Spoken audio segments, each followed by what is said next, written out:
विषैले पानी से हमको क्यों बचाया? अरे लाला, अगर तुझे ऐसी हमको तड़पाना था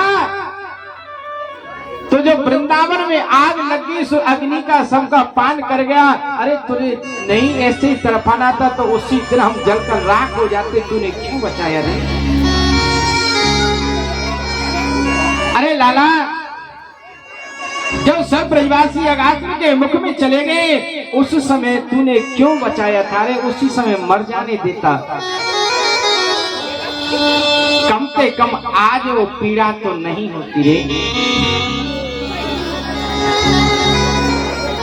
आज महाराज सभी सखियां किशोरी राधा बड़ा ही खिलाफ कर रही है।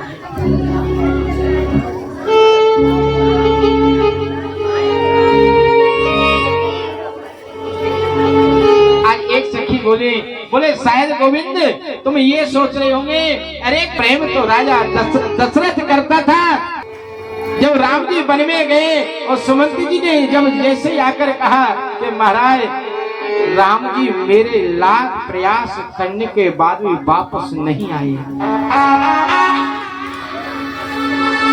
तो मेरे दशरथ ने मेरी याद में अपने प्राणों को त्याग दिया। अरे गोविंद शायद ये सोच रहे होंगे, बोलिए सखी प्यार नहीं कर रही है, गोपी प्यार नहीं कर रही है। अरे प्यार तो मेरे से राजा दशरथ ने किया था, जो कि मेरी याद में राम राम राम कहते हुए पंच भौतिक शरीर को त्याग दिया रे। अरे गोविंद, अरे क्या आपसे जानकी माँ ने नहीं प्रेम किया था? बोले जानकी का जब रावण हरण करके ले गया और जब हनुमान जी उनको ढूंढने के लिए गए थे तो राम जी ने कहा था, बोले हनुमान जानकी जी मेरी याद में जीवित नहीं रह सकती है, लेकिन इतनी दिनों तक जानकी जी जीवित रही। हनुमान जी ने आकर कहा, बोले रघुवर जानकी जी के प्राण तो निकलना चाहते हैं,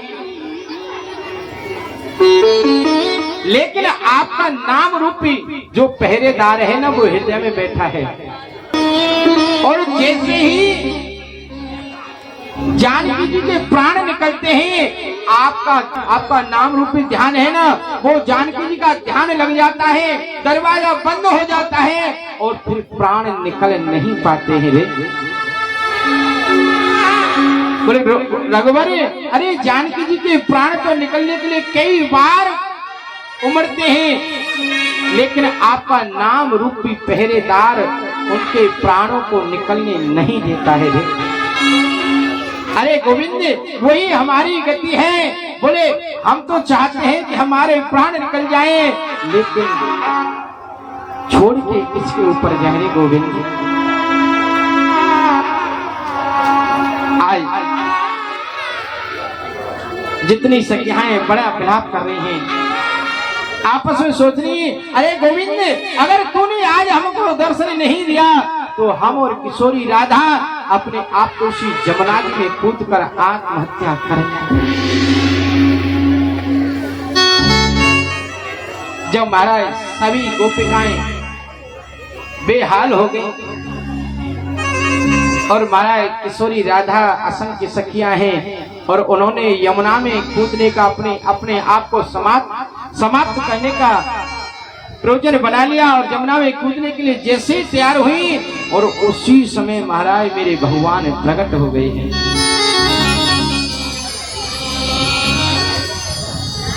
अब महाराज जैसे प्रकट हुए हैं, रास की तैयारियां हुई,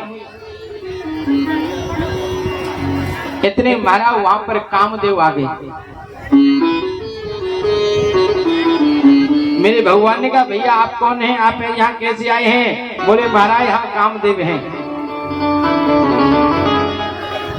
भगवान ने कहा, भैया तुम मेरी इस रास में तुम्हारा काम नहीं है। बोले तुमको पता नहीं है, आपने पहले मेरा शंकर का रूप था, जब आपने मेरे को छेड़ा था तो मैंने तुमको जलाकर भस्म कर दिया था। कामदेव ने कहा, बोले महाराज अगर किसी संत को, तपस्वी को अगर मैं छेड़ता हूं तो मुझे जलना पड़ता है। ओ जब शिवती नयनी उघारा, जब शिवती नयनी उघारा, निरीखत काम भयऊ जगतारा, निरीखत काम भयऊ जगतारा। श्री राम जय राम जय जय राम, श्री राम जय राम जय जय राम, श्री राम जय राम जय जय राम, श्री राम जय राम जय राम। आज कामदेव बोला, बोले महाराज अगर किसी तपस्वी से, संत से अगर मैं छेड़ता हूं तो मुझे राख होना पड़ता है। मेरे गोविंद बोले तो बोले तुम्हारी उस समय भी तो नहीं चली थी जब मैंने राम जी का अवतार लिया था। कामदेव बोला, बोले महाराज उस समय आपने एक पत्नी व्रत धारण कर रखा था। बोले महाराज आज तो यहाँ मेरे 5 प्रकार के बाण चलेंगे, क्योंकि महाराज त्रिपुर सुंदरी सी राधा जी हैं, किशोरी हैं, सखियां हैं और उपवन के सुंदर आप हो। मेरे भगवान बोले, तो कामदेव तू ये बता कि युद्ध कौन सा करेगा। बोले भैया युद्ध तू कौन सा करेगा। बोले युद्ध 2 प्रकार के होते हैं, एक तो किले का युद्ध होता है और एक मैदान का युद्ध होता है।